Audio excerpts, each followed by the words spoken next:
adlaw sa full implementation sa face-to-face classes, pipila ka mga classroom sa pampublikong eskwelahan sa Barangay Kansuhong, Dakbayan sa Talisay, gibaha.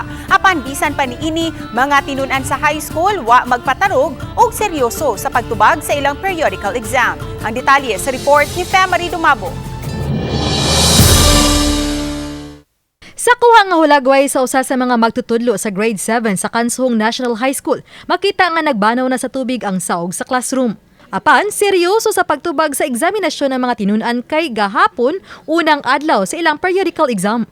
Gipasabot sa ilang advisor, Jolina Mabala, nga wa nila i-dismiss sa mga tinun-an kay ila unang gisiguro ang ilang kaluwasan.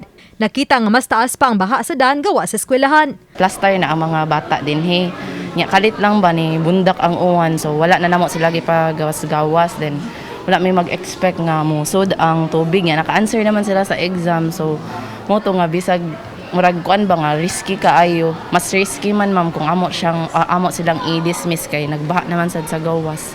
Ako assessment o ako i-release ang mga bata ay may itaas risgo sa sulod o tuag paulit nila. Nya nagawas mi. Among gasis, ang baha, diha, skina parang dito. Gabaha sa na parang dito. Even, yung ulit ko sa balay pag 8 o'clock dito sa poblasyon, kay poblasyon na reside bago. Ako balay ito, gabahaan sa. Ang ilang lawak usa lang sa 8 ka mga classrooms nga nabahaan gahapon. Sumapa, una kining higayon nga ilang naagian. Ang ilang tapad nga Borromeo Brothers Elementary School, 5 sab ka mga classrooms ang gibahaan ug mas taas pa ang tubig.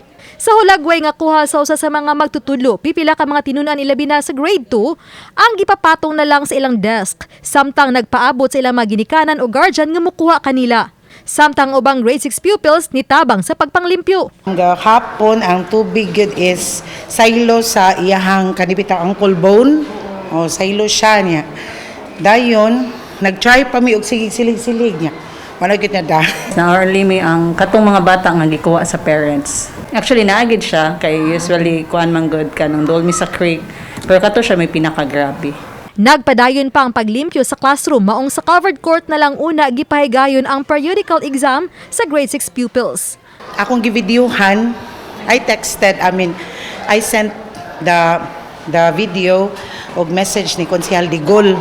Oh, then automatic, thank you kay Konsehal Digol kay automatic gid ingon siya nga, no problem ma'am Lulit, magpakanha ko. Ganihang buntag, nag-ocular inspection ang mga sakop sa Talisay City Engineering Office ug mga kawani ni City Councilor Eduardo Gullias III, ang chairman sa Committee on Education. Dito ma'am, kanang coastal nga barangay ba, nya samot na ang katong elementary school nga tupad diri kay right beside a creek jud siya. So once mo overflow to ang creek, panginaot sa duha ka mga principal nga matabangan sila og masolusyonan ang maong problema. ma-improve ang drainage diya sa gawas, kanang sa creek, ma-dredging, ma-clear ang kanang if may mga obstruction ana. Then subayon jud kanang asa ihang outfall if kanang tarong ra ba ihang pag-drain dito. Then for the meantime, ang gisuggest pod ngadto sa elementary school, same sa gibuhat sa uban classroom kay i-elevate lang siya. Uban ni Godfrey Rilien, ako si Femari Dumabok. Balitang Bisdak.